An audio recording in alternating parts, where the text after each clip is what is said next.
6h26 en ce 22 mai 2015. Aujourd'hui dans l'histoire, on voyage dans notre histoire tous les matins avec Franck Ferrand. Bonjour Franck. Bonjour Thomas. Alors à quel 22 mai nous posons-nous ce matin ? Le 22 mai 1808, jour de la naissance à Paris d'un des plus grands poètes français, Gérard de Nerval. Il n'est pas né Nerval d'ailleurs, son vrai nom était Gérard Labruni, mais vous avouerez que c'est tout de suite moins poétique. C'est vrai que ça sonne un petit peu moins bien. Et à partir de quand Gérard Labruni, devenu de Nerval, devient le poète qu'on connaît ? Très vite, il faut dire qu'il a été à bonne école. Il partage les bancs de son collège avec Théophile Gautier, excusez du peu.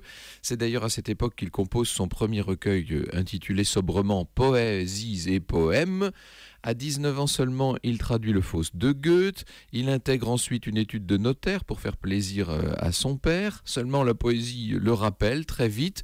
Il est l'ami de Hugo, de Vigny, de Musset. Bref, il devient rapidement une figure incontournable des lettres de l'époque. Mais sa fin est tragique, il me semble, non, Gérard de Nerval, ouais. Oui. On va le retrouver pendu un matin froid de janvier 1855, rue de la Vieille Lanterne.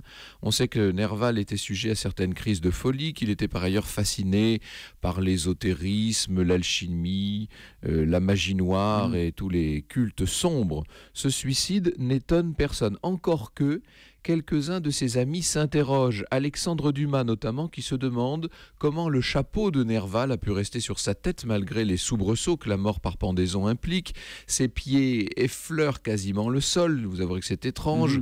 Du reste, il a été retrouvé suspendu à un lacet de corset pour femme. Alors, on sait que ce lacet lui servait de ceinture, mais tout de même, le mystère plane encore aujourd'hui sur la mort de Nerval. Suicide ou crime, c'est lui-même en tout cas qui s'était chargé de sa propre épitaphe. Alors. Et quand vint le moment où là de cette vie, un soir d'hiver enfin, l'âme lui fut ravie, il s'en alla disant « Pourquoi suis-je venu ?»